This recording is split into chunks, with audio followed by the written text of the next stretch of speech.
जैसे कि शास्त्रों में कहा गया है कि त्रिदलम त्रिगुणाकारम त्रिनेत्रम त्रिधायुक्तम त्रिजन्म पाप संहारम बिल्वपत्रम शिवार्पणम। श्रावण मास में शिव जी को बेलपत्र हम इसलिए चढ़ाते हैं या जो भी भक्त चढ़ाते हैं तो अपने 3 जन्म के पापों को नाश करने के लिए, 3 तरह के सुखों का उपभोग करने के लिए या धन्य धान प्राप्ति के लिए। त्रिदलम त्रिगुणाकारम माने 3 दल होते हैं बिल्वपत्र का, उसमें 3 गुण होता है, इसलिए त्रिदलम त्रिगुणाकारम त्रिनेत्रम। त्रिनेत्रम यानी भगवान शिव का प्रतीक है बिल्वपत्र।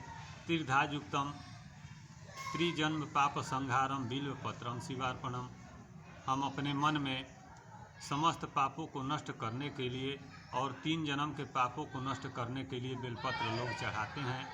इसीलिए शिव जी को, भगवान को बेलपत्र प्यारा भी है। ऐसा माना जाता है कि एक समय किसी व्याध ने जंगल में जा कर के अनेक तरह के पशु पक्षियों को मार करके, और वो श्रावण का महीना था, विश्राम करने के लिए एक बेल के पेड़ के नीचे चला जाता है। संयोग से देखिए कि वहीं पर बारिश शुरू हो जाती है और वह बेचारा बचने के लिए बेल के पेड़ के ऊपर चढ़ जाता है। ऊपर चढ़ जाने के बाद में उसके पैर से जितना बेल का पत्ता टूटकर नीचे गिरा वो तो नहीं जानता था, लेकिन बेल के नीचे भगवान शंकर की एक मूर्ति थी। वह बेल का पत्ता जाकर के उन पर गिर पड़ा, जिससे कि भगवान प्रसन्न हुए और उस व्याध को भी मोक्ष मिल गई थी। कितना भी पाप क्यों न बेलपत्र चढ़ाया तो मिल गया। इसलिए इस श्रावण महीना में बेलपत्र चढ़ाने की अधिक महत्ता दी गई है।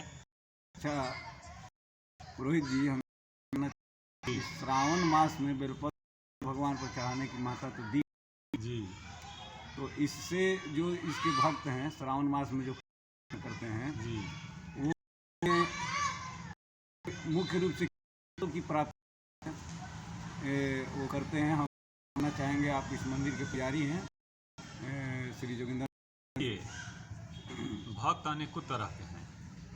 किसी की कामना है कि हमें धन चाहिए, किसी की कामना है, मान लीजिए कन्याएं हैं, उनको चाहे कि हमें सुंदर वर मिले, किसी को चाहे कि हमें धन्य धान प्राप्त हो। बेलपत्र किसी भी लेकर के चढ़ाइएगा सफल है। तो मतलब मनोकामना पूर्ण। जी जी, श्रावण मास में भगवान शंकर कैलाश पर्वत को छोड़ करके भूमि पर निवास करते हैं।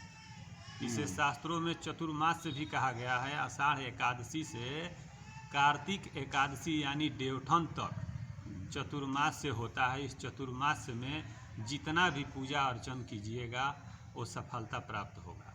अच्छा, बहुत अच्छी जानकारी मिली आपसे। जी धन्यवाद। जी।